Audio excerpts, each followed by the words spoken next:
Café Viena.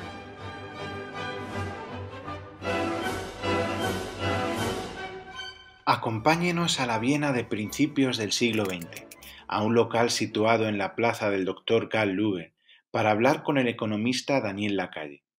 Nuestro invitado, siendo un niño, conoció de primera mano la gran mascarada del socialismo en un campamento al que le mandaron sus padres en la Alemania Oriental. Y ese acontecimiento marcó en gran medida su trayectoria. No se lo pierdan. Primer acto. Introducción. Daniel Lacalle, bienvenido a Café Viena. Muchas gracias, ¿qué tal todo? Un gusto contar contigo. Queríamos empezar preguntándote por los primeros recuerdos que te vienen a la cabeza de siendo niño, pues relacionados de alguna manera o con ideas políticas o económicas en las que tú ahora estás, pero si te vienen ese tipo de recuerdos, ¿cuáles serían los primeros? Yo tengo bastantes recuerdos políticos y económicos de cuando era chico, porque en mi casa siempre hemos tenido grandes debates, mucho, por ejemplo, cuando yo era un chaval, a principios de los 70, pues los debates sobre Estados Unidos, ¿no? Sobre lo que hacía Estados Unidos en el mundo, etcétera, por parte de mis padres. Y nosotros vivíamos en Inglaterra, lo que estaba pasando en Inglaterra.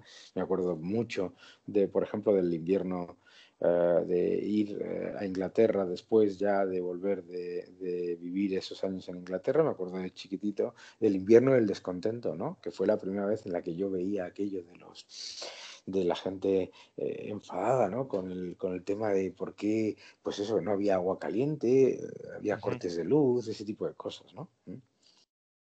Y sí, o sea, tienes ese recuerdo de que en tu familia estaba muy presente pues las discusiones en torno a la política o al menos los debates. Efectivamente, en casa muchísimo, ¿no? Y bueno, por supuesto, bueno, todo el mundo lo sabe, no es ningún secreto. Mi padre, pues, es un intelectual de izquierdas, mi abuelo fue ministro con Franco, entonces todo el tema político siempre ha sido grande en casa, ¿no? Y venía mucha gente, muchos intelectuales, pues a discutir a casa, que me acuerdo mirar a aquellos señores hablando de cosas muy importantes, ¿no? Y venía gente pues de todas las ideologías, ¿no? Mis padres siempre han tenido muy buena relación con todo tipo de opiniones, y ver aquello, pues la verdad es que me fascinaba, y siempre me pareció muy interesante, ¿no? Y más allá de, bueno, de la cuestión política que comentas de que tu padre, bueno, pues era un intelectual instalado en la izquierda y que tu abuelo podía venir de otra corriente, pero más allá de eso, ¿cuáles son los valores que tú recibes en tu familia? ¿Y qué El, tipo el de educación? primero, el primero siempre pensar por nosotros mismos. ¿eh? Nunca se nos ha educado a mi hermano y a mí en el dogmatismo, el informarnos, el tener nuestras propias ideas. Siempre hemos sido educados, la verdad, en la libertad y en la discrepancia sana, si existe, ¿no? Siempre, yo recuerdo eso, la verdad, de una manera pues muy positiva, porque a veces se piensa o se intuye pues entre la gente, ¿no? Que los padres inculcan una serie de pensamientos en los hijos Hmm. que luego no son correctos o lo que sea. No es verdad, ¿no? En el caso clarísimo de mi familia, con sensibilidades políticas muy importantes, muy diferentes, pues siempre se nos ha educado en el objetivo de pensar por nosotros mismos. Y, y ya que has sacado, sí, la cuestión, bueno, pues de tu padre y esa discrepancia que desde luego actualmente existe, ¿eso ya se empezó a marcar siendo tú incluso pequeño? ¿Tú ya veías que no pensabas en esa línea o eso fue ya con el paso del tiempo? Ya de pequeño, pues mira, yo recuerdo, por ejemplo, mis padres organizaron con un grupo de amigos y uno, un campamento a la Alemania comunista organizado por la RDA, Ujú. en la que, bueno, pues hijos de varios españoles y tal, y de otros países, íbamos a un campamento en el que nos mostraban las magníficas bondades del comunismo, ¿no? Y del sistema comunista, ¿eh? Ujú. Y fíjate que nos llevaron para enseñarnos lo más bonito, lo más maravilloso, o sea, todo perfectamente planificado para que viésemos pues una tienda con cosas dentro, ¿eh? Ese tipo de cosas, ¿no? Pues gente que siempre decía que todo iba bien y todo eso. Y fuimos un primo mío y yo, ¿no? Nos invitaron, la verdad es que, oye, lo pasamos bien, todo aquello, pero fue un shock de realidad de lo que es algo que yo me acuerdo perfectamente, salir de allí y decir, esto nunca, Ostras. ¿sabes? Y Sí. eso que nos enseñaron, de verdad, es un ejercicio de propaganda nacional absolutamente coordinado y concertado para atraer a chavales de toda Europa y también del extranjero para ver las bondades de la Alemania comunista. Ya estoy mostrando lo mayor que soy con la Sí, edad que tengo con esta anécdota, sí, ¿no? sí, sí, sí, sí. Pero fue absolutamente, o sea, literalmente, tú sabes cómo, esto es como te llevan a ver a un mago y es un mago tan malo que pillas los trucos. Ah, ya.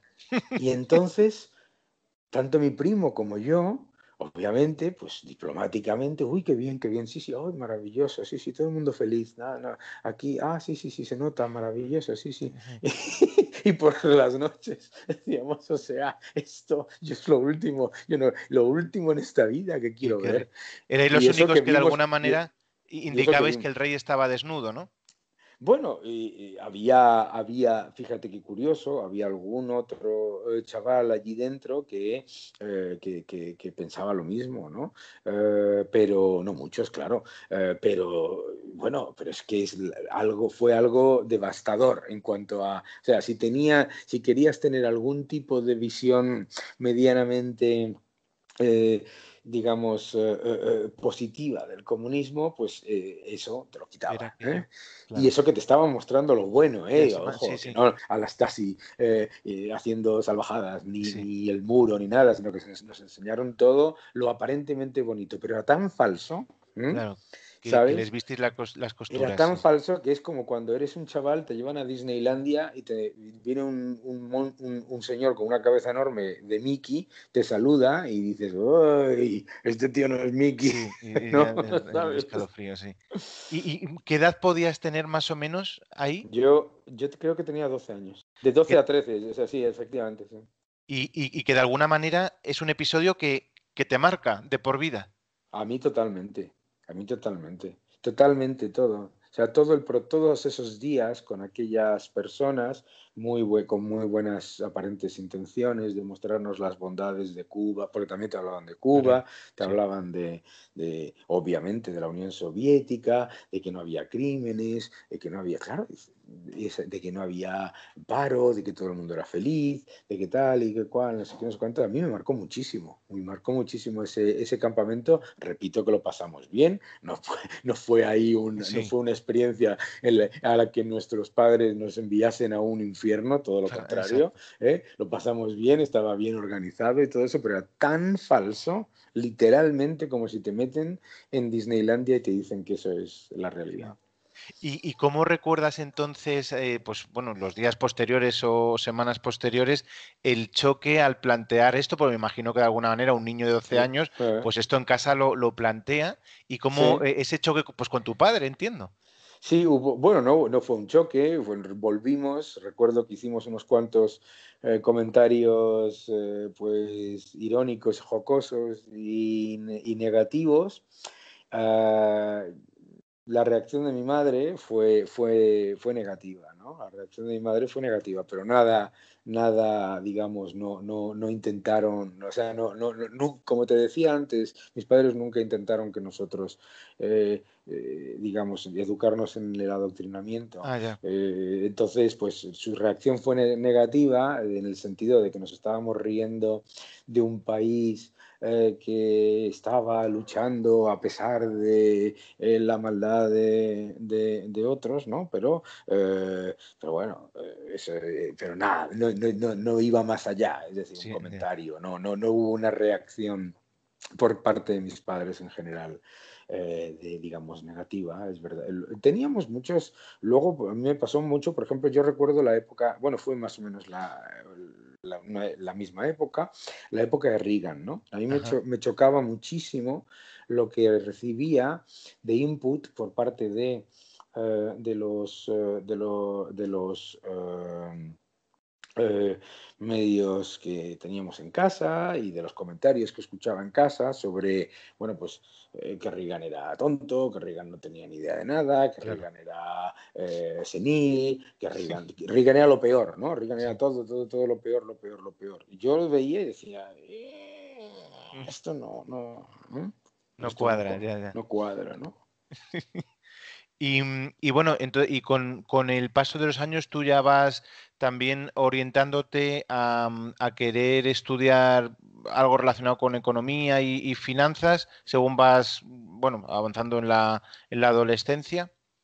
Mi padre es ingeniero aeronáutico y pues como casi todos los padres en aquella época en particular, ¿no? Siempre pues tenían cierto interés en que sus hijos estudiasen o lo que ya habían estudiado ellos, ¿no? O una ingeniería, Ah, ¿no? ya. Una cosa así, ¿eh? Pero yo no quería estudiar una ingeniería. Yo no quería estudiar una ingeniería. A mí me interesaba mucho más la economía, y opté por empresariales, porque me parecía mucho más interesante pues todo lo que tiene que ver con estructura económica, todo lo que tiene que ver bueno, pues con lo que es la economía orientada a la empresa, Ah, ya. más que económicas puras, aunque las carreras no son muy diferentes, o por lo menos no eran muy diferentes en aquella época. Y el recuerdo que tienes de tu entrada en la universidad y los primeros años allí, ¿ciertamente politizada o más o menos simplemente ibas a intentar aprender lo máximo posible y sacar adelante los estudios? La universidad en aquella época estaba politizada, pero probablemente no tan politizada como ahora.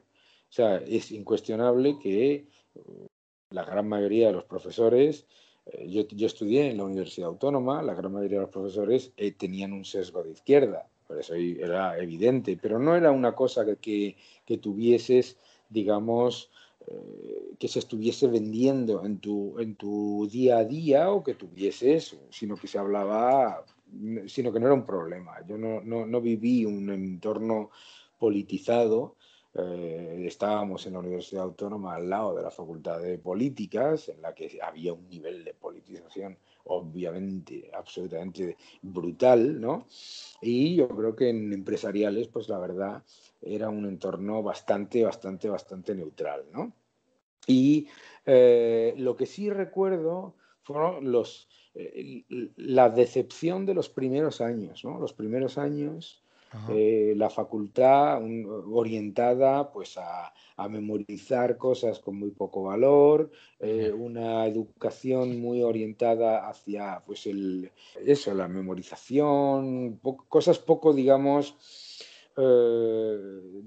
poco creativas, ¿no? Sí, estar en Y clase tomando apuntes simplemente, estar ¿no? en clase tomando apuntes totalmente, memorizar funciones y también memorizar pues fórmulas, etcétera, y memorizar párrafos completos. Recuerdo, por ejemplo, Sí. que tenía un profesor en contabilidad que tenía un libro, entonces ese libro, pues cuando llegaba el examen decía capítulo 4, ¿no? No sé cuántos. Entonces tú tenías que empezar El epígrafe, casi ¿no? Y a volcar el literalmente, epígrafe. Sí. ¿no? Como muy mecánico. Lo recuerdo los 3, especialmente los 3 primeros años, como francamente tediosos y además, pues poco ilusionantes, ¿no? Porque además, pues cuando hablábamos de cosas menos, había algunos profesores muy interesantes, debo decir, ¿eh? O sea, yo recuerdo, por ejemplo, una asignatura de sociología que tenía una profesora maravillosa, tenía estructura económica, tenía una profesora fantástica, o sea, y tenían... Y ahí sí, y había, pero en general, digamos, la mayoría de las materias, en aquella época tenías muchas materias y unos temarios muy abultados y muy de memorización. Sí. Bueno, era otra forma. Yo creo que ahora la universidad es menos, digamos... Sí, quizá ha evolucionado a mejor en ese Yo creo sentido. que probablemente ha evolucionado. Y recuerdo especialmente tediosos los 3 primeros años Ah, y ya. decepcionantes. Y luego, y sobre todo, porque claro, cada 2 por 3 escuchábamos que montar una empresa no merece la pena, que montar una empresa... claro, esto lo escuché durante muchos años, ¿eh? Y yo decía, hombre, pues aquí en empresariales escuchamos que Claro. montar una empresa no merece la pena, que mucho riesgo, que no sé quién, no sé cuánto, lo llevamos mal, ¿no? Sí, que Y no entonces enseñarían llegó, en políticas o en sociología si esto lo claro, enseñaban en empresariales. y luego en cuarto de carrera, la verdad es que fue lo contrario, ¿no? Cuarto de carrera, de repente, pues, y de nuevo es por el sistema, no por los profesores, porque algunos eran los mismos profesores que había tenido a lo mejor en primero o en segundo, ¿no? En cuarto de carrera cambia todo y en cuarto empezamos a tener asignaturas en las que hay una aportación, en la que tú piensas por ti mismo, vas recopilando bibliografía, ¿sabes? No se Ya. trata de aprenderte cosas, etcétera. Y ahí, la verdad, cuarto y quinto, y además hice grandes amigos con alguno de mis profesores, uno de ellos, Emilio Ontiveros, que todos conocéis, Ah, un sí. gran economista español. Bueno, Emilio Ontiveros para mí, no solamente un profesor que era un lujo y un gusto, no, además que nos convertimos en muy buenos amigos, ¿no? Y seguimos siendo muy buenos amigos después de tantos años. Pero fue, o sea, yo diferenciaría el primero a tercero de cuarto y quinto. Ya, ya, ya, ya. Y una vez acabado los estudios, ¿tenías claro a qué te querías dedicar? No, no. ¿Cómo No fue tenías entonces? claro, no lo tenías claro, porque esa era la época en la que todo el mundo era la época en la que todo el mundo quería ser banquero, ¿eh? Ah, claro. La de ¿Eh? Mario Conde y demás. Sí. Esa época, ¿eh?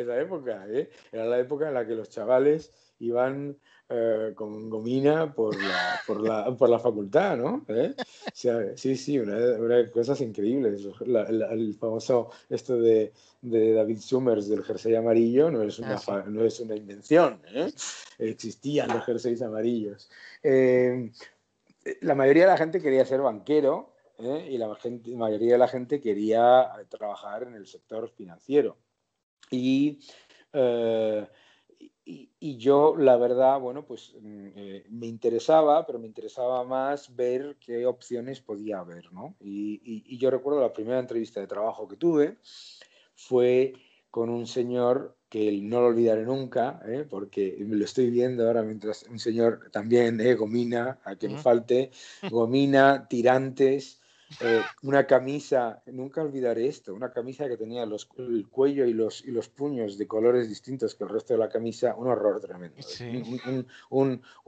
Y entonces este señor, me acuerdo que yo tengo mi entrevista y de la manera más paternalista que me puedo encontrar, me dice, mira, tu generación no tiene posibilidades, porque todo lo bueno lo hemos vivido los que nosotros, él tenía en aquel momento 40 años, los que Ujú. tenemos ahora 40 años, y vosotros no tenéis ninguna opción, entonces vosotros a lo que estáis condenados es o al paro o a la precariedad, Caray. porque, inciso aquí, cuando yo salgo de la carrera, tanto que se habla de la precariedad y del paro, Ah, sí. en España había un veintitantos por ciento de paro, un Sí. 21 creo que era, y la precariedad era precariedad de verdad, era precariedad que te ibas al paro y la temporalidad era pues mucho mayor que la de ahora con respecto al total de Sí, los sí. contratos. Entonces, yo empecé, yo hice prácticas, lo hacía prácticas los veranos empresas y tal, la verdad muy interesantes. Y bueno, pues yo empecé a hacer procesos de selección.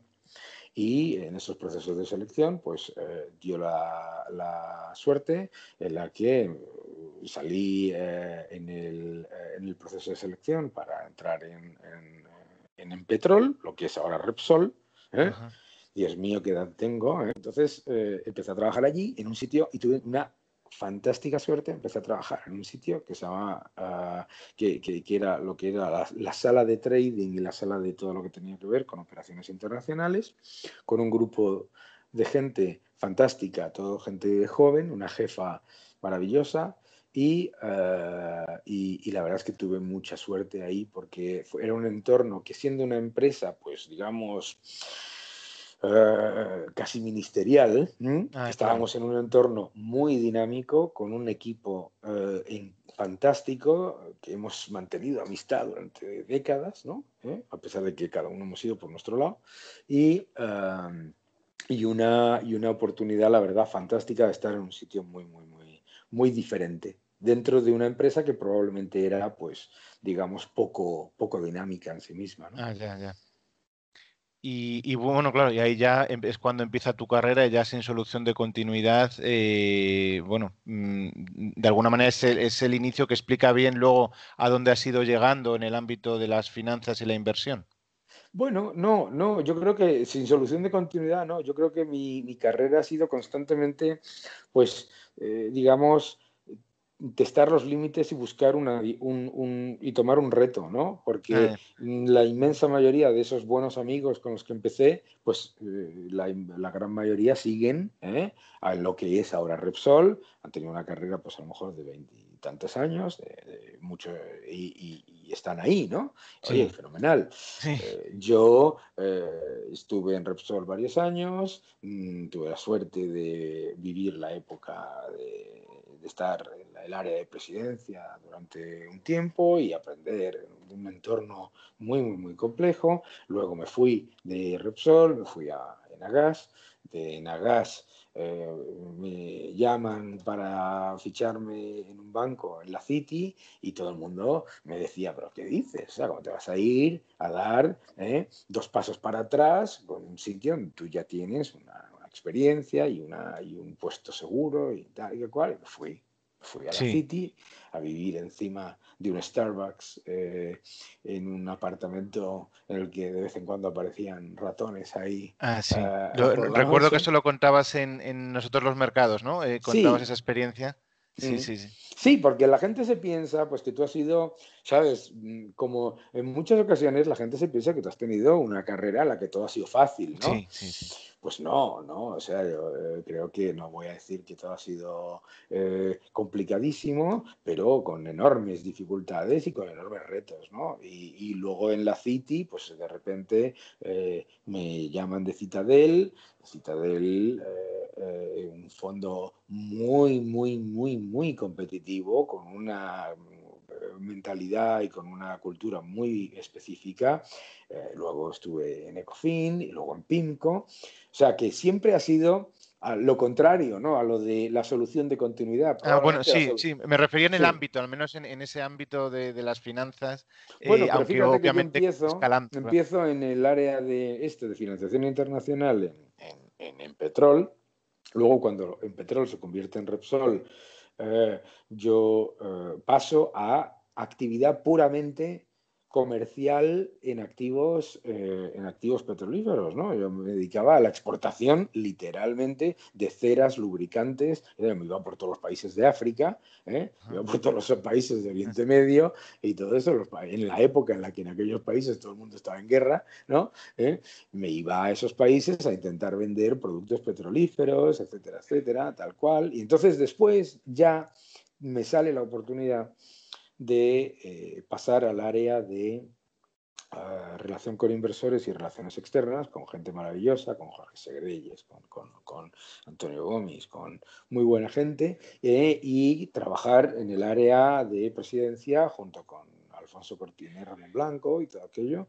Y Ah, la ya. verdad es que fue una época muy, muy interesante porque además es cuando aprendes. ¿Cómo aprendes? En las épocas duras. O sea, Ah, ya. cuando estábamos al borde de la quiebra por el tema de Argentina, cuando estábamos, las cosas iban fatal, tal, y ahí se forjan, ¿sabes? Se Sí, forjan sí, sí, sí. amistades de esas y lo que trabajábamos. Yo me acuerdo cuando ahora leo por ahí, tal, las jornadas, yo me acuerdo, yo cuando yo empecé a trabajar, que salíamos a las 2 de la mañana, ¿no? En muchas ocasiones, Sí. ¿no? Con un salario de 60.000 pesetas, ¿eh? Haz el Ostras. cálculo. Sí. Haz el Sí, sí. cálculo. Y con una inflación, me acuerdo que Ah, teníamos encima, claro. una inflación brutal y mi primera hipoteca me la concedieron como un favor al 13%, ¿sabes? Ostras. Y nos subían el sueldo a lo mejor pues un 1% y decías, Uf. me han subido el sueldo un 1% y la inflación era del 6 o del Sí, sí, 4, sí, ¿no? sí. Sí. Entonces era que por eso te digo que fue una época, bueno, pues fantástica. Obviamente la ves ahora en bonito, ¿no? Teníamos, fue una época en la que hubo muchos momentos duros, pero yo siempre he sacado lo positivo de todos esos retos, ¿no? Sí, sí.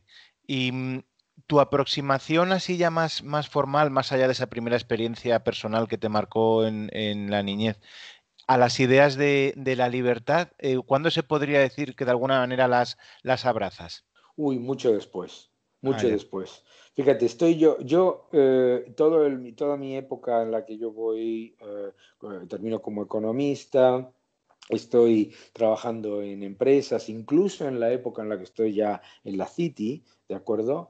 Eh, es keynesianismo puro, Ujú. puro mainstream total, o sea, vamos, incuestionable en todos los sentidos, o sea, política monetaria, devaluaciones competitivas, todas las cosas los mantras del multiplicador del gasto Sí. público, todas estas cosas eran nuestro día a día y no se cuestionaban, o por lo menos era con lo que convivías como la verdad revelada, ¿no? Ujú. Y cuando entro en Citadel, me encuentro a la gente que el concepto que yo comento en los otros mercados de pensar no fuera de la caja, sino Sí, contra la caja, ¿no? No outside of the box, but against the box, ¿no? sí. Y entonces cuestionar los dogmas, ¿no? O sea, me acuerdo perfectamente un grandísimo amigo mío, Sunil Jawani, un magnífico inversor y un gran economista, que me decía, multiplicador del gasto público, demuéstramelo. Ujú. Y yo digo, ahí va. Y digo, claro, ¿cómo que demuéstramelo si todo el mundo dice que tal y que cual? No, dámelo en datos. O sea, dámelo donde sea esto y esto tiene un efecto directo sobre mayor crecimiento, mayor tal. Oye, ojo, ¿cómo? Que devaluar no mejora la competitividad. Entonces resulta que pues empiezas a convivir con gente que cuestiona estos elementos y precisamente cuestiona estos elementos en un momento en el que los mercados están pues, siendo inflados vía burbujas, vía tal, etcétera, etcétera. Y claro, tienes que estar constantemente diciendo, ojo, sabes que esto que parece que es muy bueno porque sube la bolsa, a lo mejor simplemente es un efecto de burbuja, ¿no? Ah, claro. Etcétera, tal cual. Y entonces me acuerdo que yo conocí a Peter Schiff. Ujú. Y entonces, pues empiezo a leer, me dejan El camino de servidumbre, y digo, ¿qué me dices? ¿Sabes, no?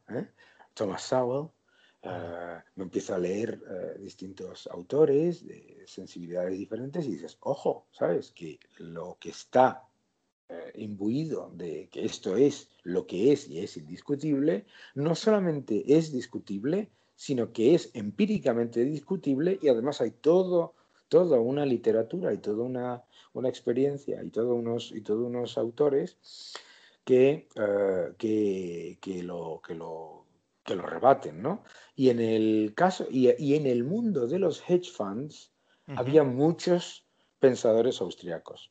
Ah, ¿Y por qué hay muchos pensadores austriacos en el mundo de los hedge funds en aquella época? Pensaba yo, ¿no? ¿Por qué sí, gente como Paulson, como, ¿sabes? Como el sí. propio Ken Griffin desmontan muchas de las teorías keynesianas? Precisamente porque están constantemente viendo las dos partes del problema monetario, de gubernamental, de gasto, etcétera, etcétera, Claro, etcétera, sí, que ¿no? no son Y la profesores en una torre de marfil ajenos a la realidad.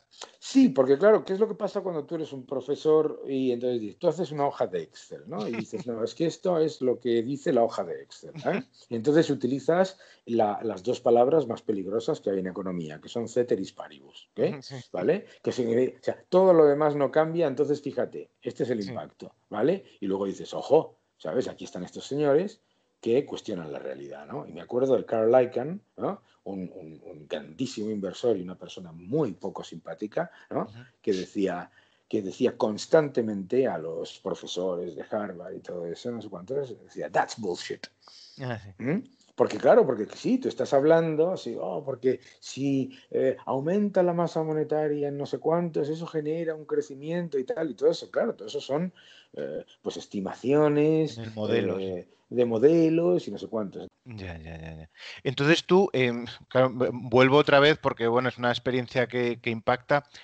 Tú, en aquel famoso campamento, te vuelves anticomunista, pero ni No, mucho menos no, liberal. no, no, ojo, yo no me vuelvo anticomunista. Fíjate, yo sigo teniendo una visión, obviamente mis padres son comunistas, ¿no? ¿Vale? Según tiene una visión positiva y probablemente, claro, mis padres me quieren mucho, son muy cariñosos y son buenas Sí. personas y todo eso. Y esto, pues obviamente no voy a hacer un análisis, pero sí antisistema, anti el sistema de planificación centralizada comunista, ¿sabes? No es Ah, lo ya, mismo, entiéndeme. O sea, ya, ya. luego ya te vas dando cuenta de que, bueno, oye, tú puedes tener, yo tengo familiares que tienen ideas que considero equivocadas y no pasa nada, ¿no? ¿Eh? ¿Y por qué? Porque en realidad, pues oye, mi padre es una persona maravillosa, pero es un intelectual utópico, ¿no? ¿Vale? Ya. Entonces él, claro, él de lo que habla siempre, nunca está hablando de la realidad, siempre está hablando ¿sabes? O Sí, sea, sí. y él hace estupendos análisis empíricos sobre el mercado laboral, sobre la estructura de la economía, ¿no? Pero fíjate, bueno, mis padres lo sufrieron, las purgas, ¿no? Mis padres Ah, sufrieron las purgas y amigos suyos sufrieron las purgas de los totalitarios que lo que era el famoso eurocomunismo, ¿no? sí. Que tornaba a aceptar mecanismos de mercado y mecanismos de mejora de la economía y de una situación diferente a lo que es el totalitarismo, pues es absolutamente destrozado por los que empezaron a hacer purgas y empezaron a hacer, bueno, pues a volver a esa visión totalitaria que es desafortunadamente la que se ha convertido ahora en Podemos, ¿no? Ah, sí, sí, sí. ¿Y tus padres sí estaban más en ese eurocomunismo? Claro, o sea, fíjate, a ver, mi padre y yo coincidimos en muchas más cosas que Juan Carlos Monedero y mi padre. Ah, ya, Pero ya. vamos, ¿pero dónde va a parar? Porque lo Ajá, primero, mi padre, o sea, yo me acuerdo perfectamente de esta conversación cuando era un chaval. O sea, ujú, lo que jamás defendió fueron las dictaduras. Entonces, ujú. esa glorificación de las dictaduras comunistas, esa glorificación del totalitarismo, pues si es de izquierda, esa glorificación, esa es una de las cosas que para mí, por ejemplo, ha sido como un ejemplo, ¿sabes? Un ejemplo muy importante de diferencia con respecto a otras personas que inmediatamente justifican la dictadura castrista, la dictadura etcétera, etcétera, etcétera. Y mi Ya. padre, en ese sentido, particularmente, y mi madre también, dos personas que en ese sentido también cambiaron radicalmente, ¿no? Es verdad que, por supuesto, hubo una época en la que había una glorificación, Sí. ¿vale? cuando yo era un chaval había una glorificación de la Unión Soviética y de Cuba y todo eso, pero lo que no son mis padres son personas que nieguen la realidad por el dogma, ¿no? Y entonces eso sí, esa es la diferencia, yo creo. Sí, sí, sí, no, entiendo, claro. O sea, yo en realidad, es que mis padres en realidad nunca fueron comunistas. Mis padres eran personas con una potente ideología social, ¿eh? ¿De acuerdo?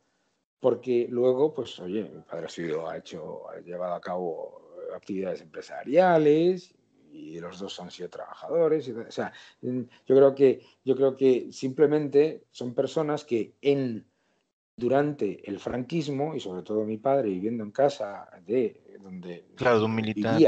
donde vivías el franquismo, pues digamos, cuando buscas la alternativa, pues, y en la universidad, personas como Sartorius, personas como el propio padre de Ruiz Gallardón, ¿no? Pues claro, pues el comunismo, digamos, se glorifica desde esa idea del bien común, de la bondad, del buenismo, de tal y cosa, hasta que luego te das cuenta de la realidad y luego lo sufres cuando te purgan, y te envían al rinconcillo del este. Sí.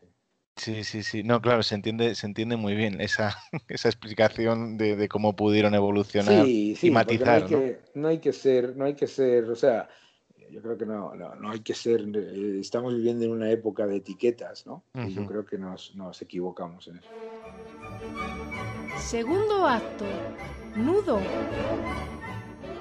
Pues podemos dar por concluida esta primera parte de aproximación a tus inicios y bueno, y podemos dar paso, bueno, pues a comentar tus aportaciones intelectuales y yo creo que en ese sentido, no sé si tú opinas lo mismo, quizá lo que te catapulta bueno, a un impacto mediático importante es tu mítico blog aquel lleno de energía. Eso es, efectivamente, yo empiezo a colaborar con los medios de comunicación porque yo en aquella época colaboraba con el Confidencial y entonces yo leía el Confidencial y la verdad es que me enfadaba bastante, ¿no? Y me enfadaba bastante de las cosas que se escribían a veces. Y entonces en un par de ocasiones le escribí a Alberto Artero, buen amigo, ¿no? Y le dije, oye, es que no estoy totalmente en desacuerdo, ¿no? Entonces un día quedamos, ¿no? Y me dijo, oye, ¿por qué no escribes? ¿Qué escribes para nosotros? ¿No? Entonces empecé al principio escribiendo una cosa que yo le mandaba lo que escribía y luego lo editaba y lo publicaba con un nombre otra persona. Luego ya empecé a escribir yo solo, primero escribía solamente sobre energía, porque era mi especialidad en aquella época, y luego, cuando llegó el tema de la crisis, me acuerdo que escribí un artículo que se llamaba, que hablaba de la década de exceso que habíamos vivido, ¿no? Entonces, ¿por qué? Porque se estaba hablando de que nos atacaban, de que era injusto, de que los mercados nos atacaban. ¿Te acuerdas de aquello? Sí, No sé si sí. te acuerdas, pero Sí. los mercados nos atacan, estamos mejor que los ingleses, nos tienen envidia, bla, bla, bla, bla, bla, bla. Entonces escribí un artículo ya más general que funcionó de escándalo. Me acuerdo que estaba yo en Gatwick cogiendo un avión un sábado y me llegaban los datos de impacto y decía, está funcionando maravillosamente el artículo. Entonces empecé a escribir de temas más generales, siempre desde un punto de vista pues, más orientado, en el que siempre introduces el mercado y la economía y la política económica. Y eso entiendo que también es el germen de ponerte ya a publicar libros, ¿no? A contar A mí se pone en contacto conmigo Planeta y me dice que si mi editor, mi actual editor, Roger Domingo, el mejor editor de España, un tío fantástico, me dice Roger, oye, ¿por qué no escribes un libro sobre tu experiencia en los mercados, ¿no? Y en el que trates de acabar con estos mitos que se están vendiendo y tal, ¿no? Y lo hice, ¿no? Y la verdad es que fue una experiencia interesante, ¿no? Entonces escribí ese libro con la idea de, bueno, pues me dijo además Roger, una persona conocedora ahí del mercado del libro, me dijo: Daniel, no te vayas a creer que esto tiene mucho, un libro de no ficción, de economía, pues venderá 1.500 copias, si tenemos suerte, 2.000.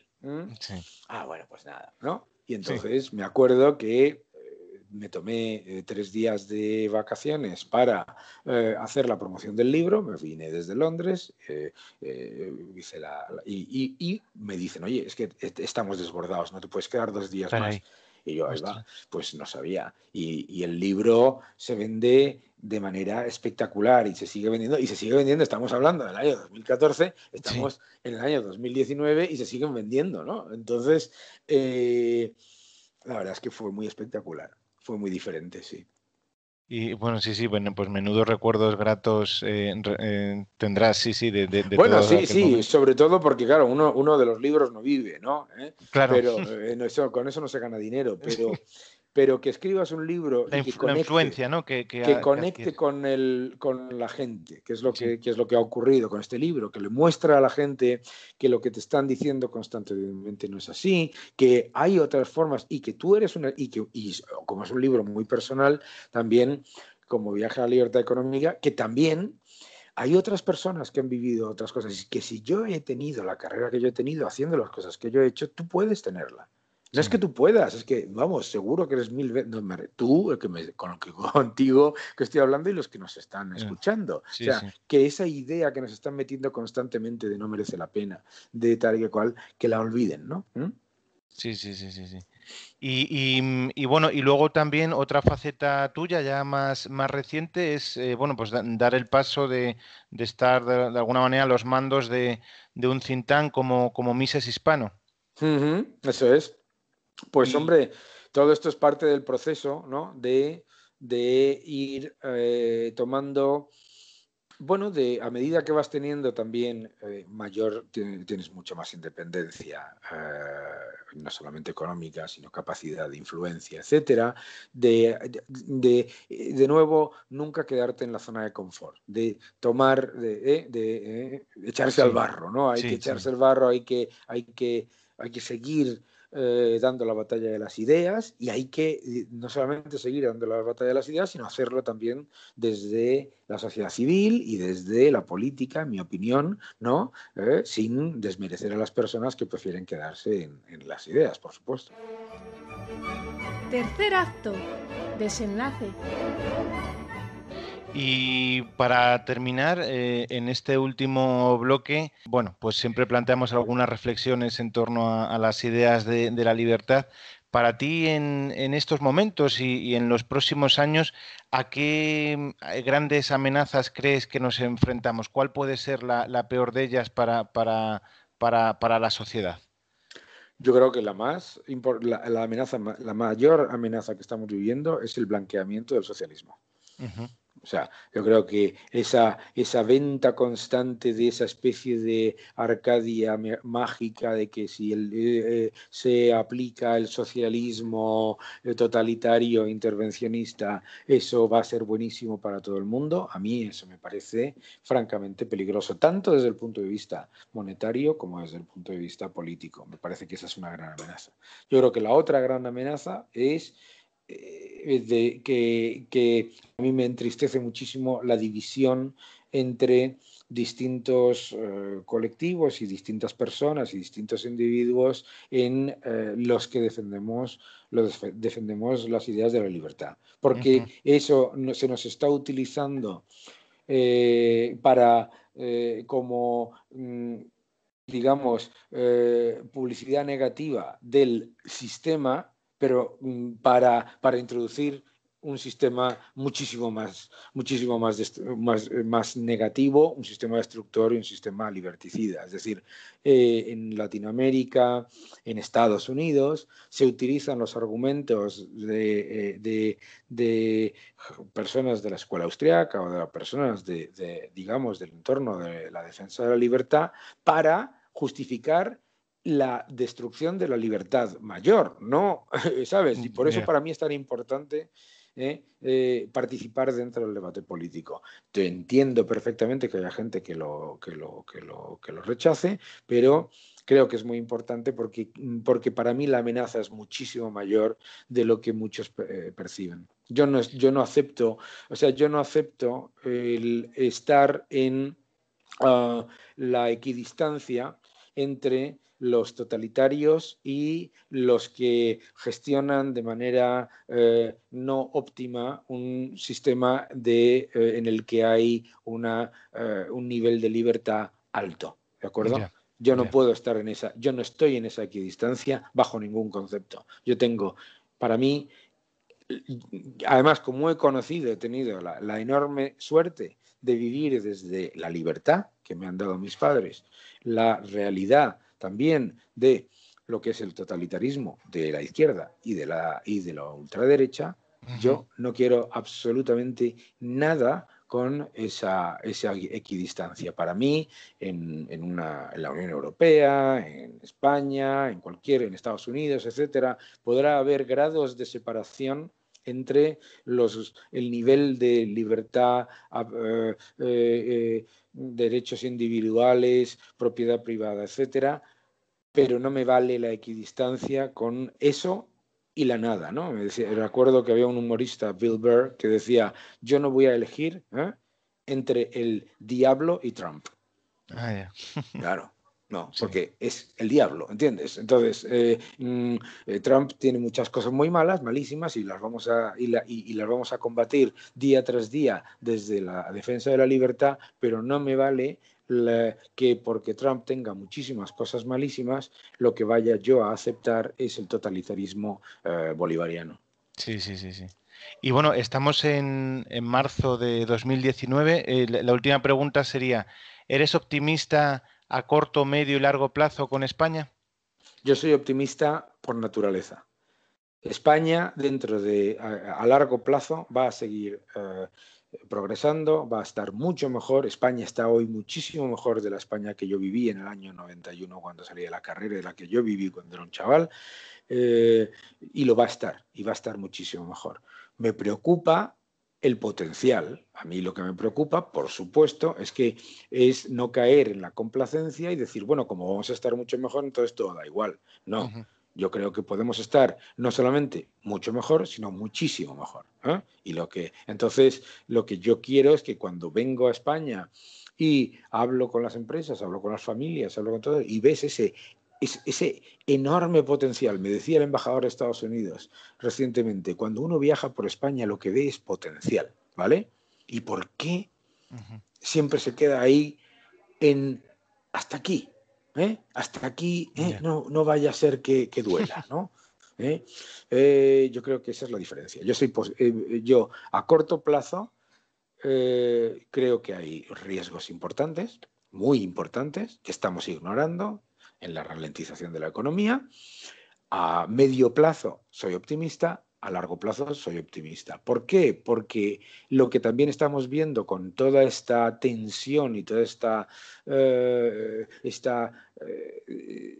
est- esta constante exageración política Ujú. es la dilución, en realidad, del poder político. Los políticos, gracias a Dios, también, a pesar de que se arrogan la idea de que van a solucionar todos los problemas, pues precisamente esa división también está llevando a que cada vez tengan menos capacidad de destruir, ¿no? Ah, ya. Y en eso también soy Optimista. optimista, pero oye, con cautela. Lo Con que no cautela. puedes decir es, soy optimista, voy a tirarme por la ventana Y no me va porque, a pasar porque nada. alguien me va a recoger. No, Sí. ese es el riesgo. El riesgo del optimismo español es el del año 2007 y el Ah, ya. riesgo del optimismo español es parecido ahora. Ahora mismo se está negando la ralentización y en vez de prepararte para afrontarla, que es lo que debemos hacer, ¿no? Pues con este colofón damos por concluida esta entrevista y ha sido un placer, Daniel. Igualmente, nos lo hemos pasado muy bien, ¿eh? Y espero no haber aburrido a la gente con historias del abuelo Cebolleta, No, pero bueno, es que uno tiene la edad que tiene y cuando tiene que hablar de su infancia, para pues nada, cuando se ¿no? Además, encuentra... este programa pues se presta sin duda a retrotraerse a aquellos momentos de la infancia que Mm. muchas veces explican en buena medida pues el desarrollo que ha tenido el personaje. Ujú, exactamente, muy bien. Pues Pues un placer, un un gusto saludo. y hablamos cuando queráis. Hasta luego. Gracias.